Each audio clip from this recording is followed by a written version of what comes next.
Welcome back to Gorilla Man's Garage. We're on the back porch because it's kind of windy and cold out there. But earlier yesterday, I believe, I was able to...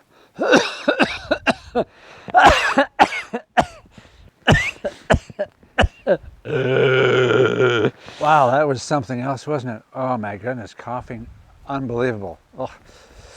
Let's try and start this again. Take, what was last time, 24? Take 25. And welcome back to Gorilla Man's Garage. Yeah, we're on the back porch today because it's not that great outside. But a couple of days ago, I actually was able to get the Fimi X8 SE 2022 Gray Edition with the original controller up for a really good flight. I was testing the waypoints and the red circle, 1 kilometer radius circle, which is my previous video. And I had to hook this one up just to test it out, and I went for a flight with it.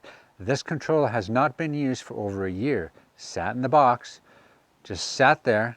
I took it out, charged it up with the lithium-ion batteries that's in it. No problem at all.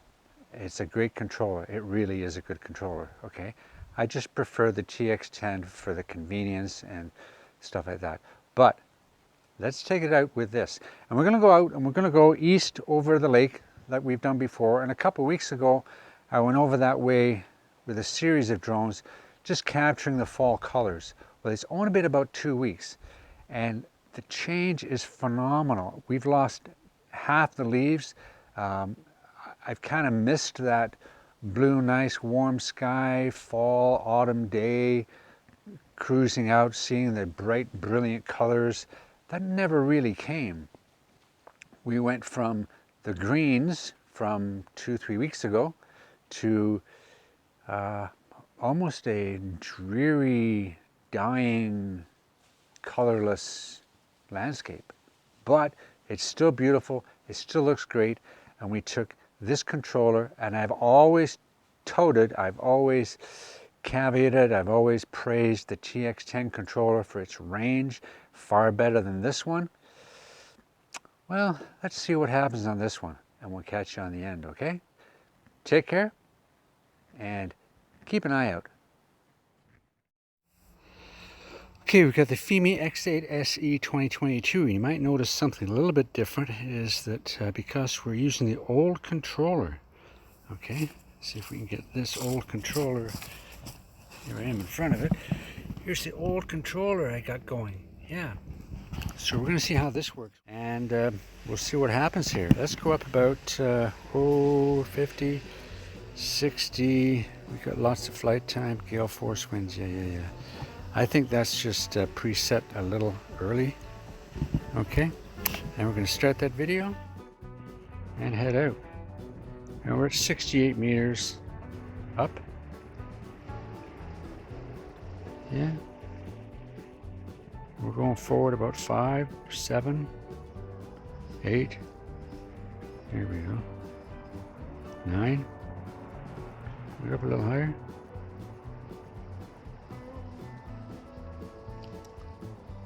70. There we go.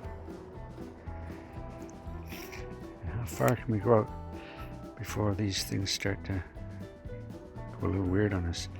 Now normally with the TX10 we can go out past this island in the middle. So we'll have to see. I know the TX10 gets a better range. On the TX10 we get 1.18 kilometers. So almost 1,200 meters out. Here you don't. Not with this controller. It doesn't have the range. Just does not have the range. Okay, there we go. Yeah, because we can get way into that. 6, 7, 8. Well, we don't know. We might. We'll finagle these antennas a little bit. See how far out we get there. Well, we're getting out there to 600. We've still got some connection. Well, our puppies are having a little tete-a-tete. And yeah, we're getting pretty good. Well, it's getting 700. It's getting pretty good. We've got 80% in the battery. So we're doing pretty good. Yeah. It's about it on the 1 kilometer mark. Not too bad at all.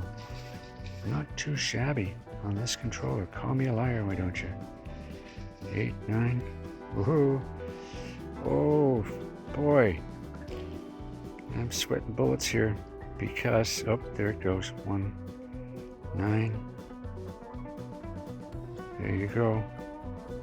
Are we going to hit the same? Look at that, it came back in. This is just ridiculous. I mean, there's no way. I mean, the TX10 usually gets way farther than this controller.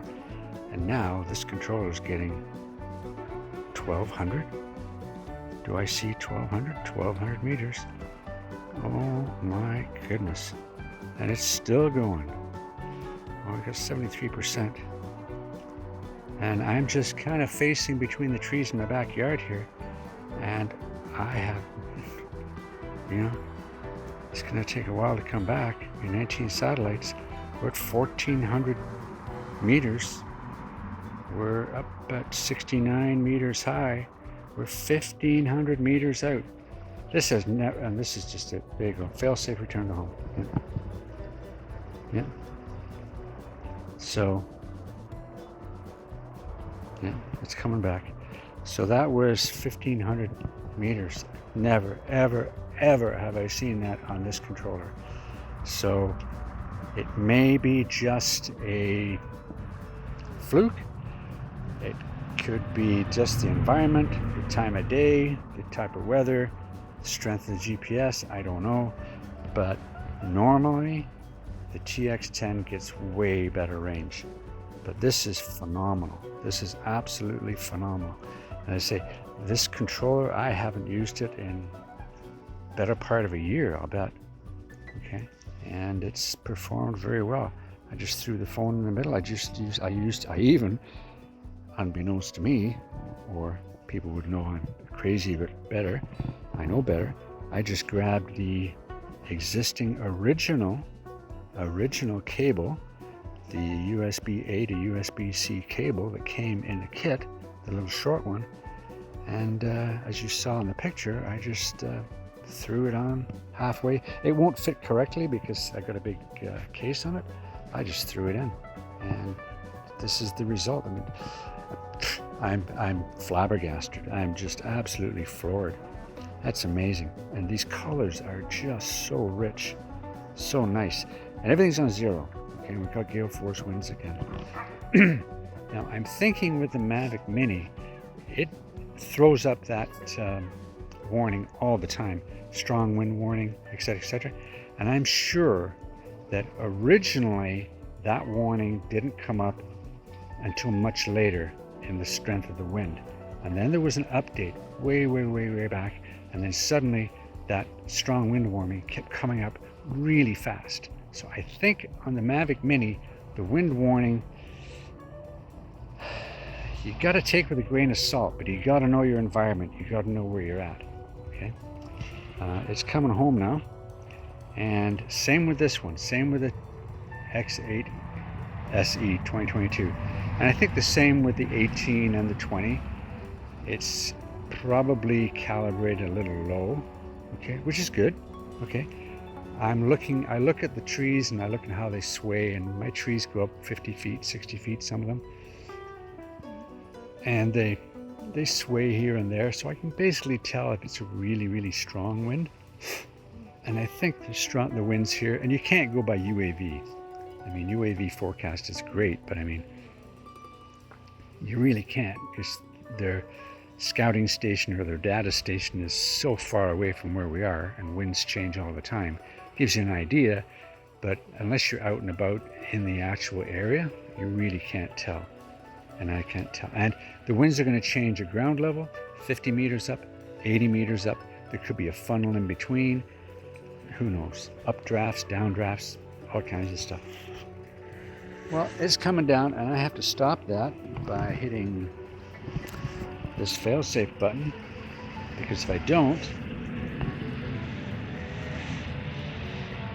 it's not quite 100%, okay?